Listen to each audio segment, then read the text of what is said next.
पेट में आता है उसको आप छाया में रहेंगे अच्छे डाले करके उसको ताकि खुली हवा आते हुए किसी में जो होती है ठंडी हवा उसको नहीं करके जो दूर हो जाए डाउन हो जाए। उसके साथ साथ यदि बच्चा या व्यक्ति अगर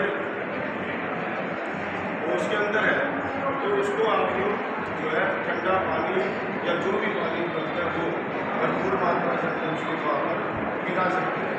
उसके साथ साथ जो है आप लोगों को जो साइड बाई काम करना है कौन प्रेशर होता है उसको आप कम कर सकते हैं। इतने आप अपना सुपरवाइजमेंट वहाँ पर स्नान भी करेंगे, एम्बुलेंस पहुँच जाएगी। उसके साथ साथ उसको वहाँ से शिफ्ट भी किया जा सकता है इन केस कि अगर हीट स्ट्रोक ज़्यादा है और बच्चा जो है पूरा बेहोशी के अंदर हो गया, बेहोशी से उसको कन्वर्सन आ गया और वो रिकवर ना होने की बजाय जो है कोमा में चला जाए। अगर पॉसिबल हो तो उस स्थान के ऊपर ही हम लोग जो है ORS अगर पेशेंट पहुँच गए तो उसी स्टेज में आ जाता है तो कन्वर्सन आने का खतरा बना रहता है।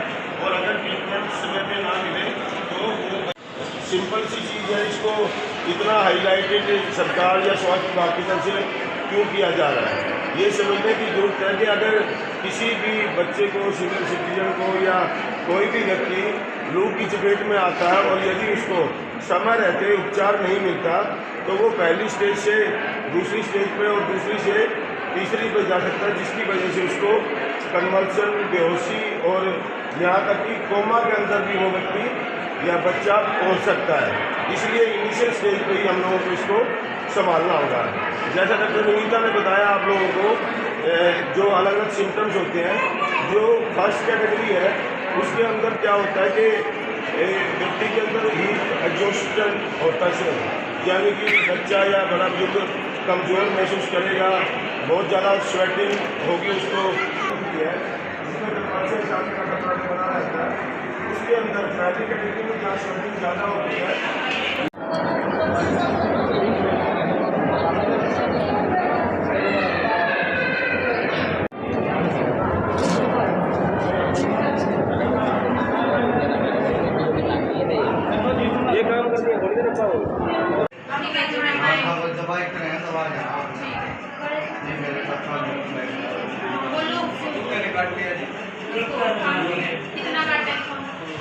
अधिकारी के रूप में काम कर रही हूँ। आज हमने यहाँ पे लू के बारे में बताया कि गर्मी में लू से कैसे बचा जा सकता है, कि क्या क्या चीज़ पीनी चाहिए, ORS के बारे में ORS कैसे पीना चाहिए, कैसे बनाना चाहिए और घर में किस टाइम हमें रहना चाहिए, किस टाइम घर से बाहर नहीं जाना चाहिए।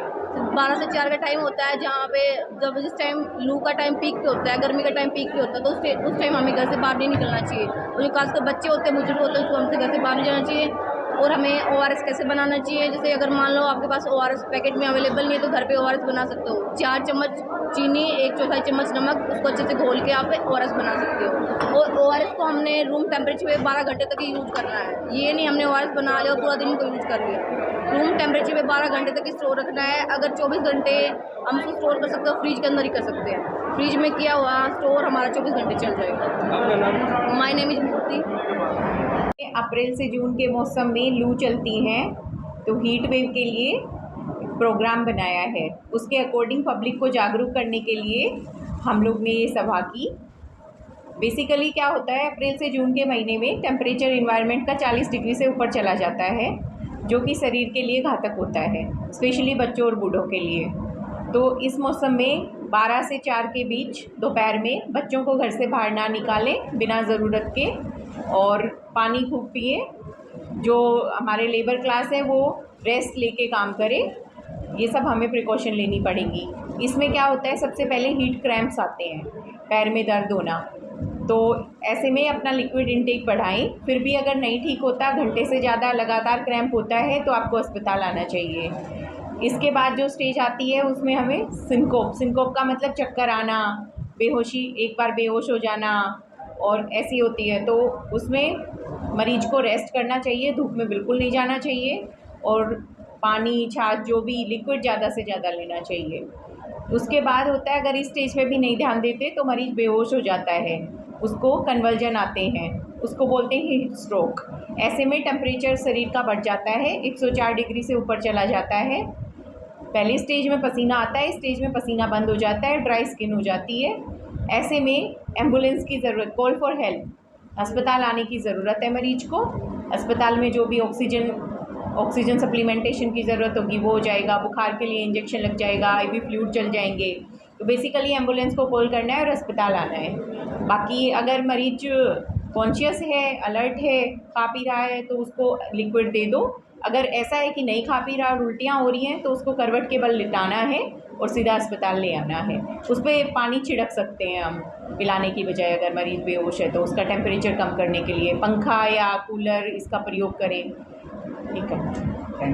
Of climate change and human health, इसके ऊपर हम लोगों ने हीट स्ट्रोक पे आज एक सामान्य अस्पताल चीन में कार्यक्रम किया गया, जहाँ यहाँ पहुँचने वाले हमारे स्टूडेंट्स, अभिभावक और जो पेशेंट्स के अटेंडेंट थे, सभी लोगों ने अपनी भागीदारी की और इन लोगों को बताया गया कि जो अब गर्मी का मौसम आ रहा है और आने वाले समय में जब टेम्परेचर जो है दोपहर के समय पे 40 डिग्री से ऊपर हो जाता है, तो उस वक्त इन लोगों को अपना कैसे बचाव करना होता है। जो क्लाइमेट चेंज है वो अगर हम लोग तापमान की दृष्टि से नज़रिए से बात करें तो जो हीट इफ़ेक्ट है बॉडी के ऊपर, अलग अलग 3 तरीके से फर्स्ट, सेकंड और थर्ड कैटेगरी के अंदर आता है। फर्स्ट कैटेगरी के अंदर जो है वो केवल और केवल व्यक्ति को गर्मी, पसीना, वीकनेस, कमज़ोरी, उल्टी आना इस तरह का महसूस होता है। और सेकंड जो कैटेगरी है उसमें सिनकोपल यानी बेहोशी के जो अटैक्स हैं वो हो सकते हैं। और थर्ड कैटेगरी में अगर ट्रीटमेंट ना मिले तो वो पेशेंट को कन्वल्शंस और कोमा के अंदर भी जा सकता है।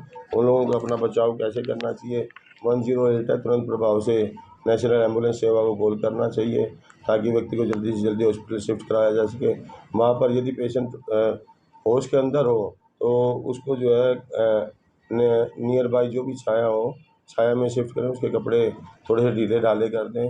अगर व्यक्ति होश में है तो उसको जो है पानी खूब सारा पिलाया जा सकता है। ORS यदि अवेलेबल हो तो वहाँ मौके पर ORS का घोल वो पिलाया जा सकता है। और एम्बुलेंस के पश्चात IV फ्लूइड जो है वो बच्चे या सीनियर सिटीजन को लगाना चाहिए। बचाव के अंदर जो है दोपहर के समय बाहर जाने से बचें, मुँह और सर को अच्छे से ढक के निकलें। जब भी घर से बाहर निकला जाए अच्छे से जो है वो लिक्विड डाइट या पानी पी कर के बाहर निकलें। खाना अच्छे से खाया जाए, साथ में एक पानी की बोतल रखें। सलाद और फ्रूट्स जो है वो भी हीट स्ट्रोक से बचाव के अंदर काफ़ी हेल्पफुल सिद्ध होते हैं।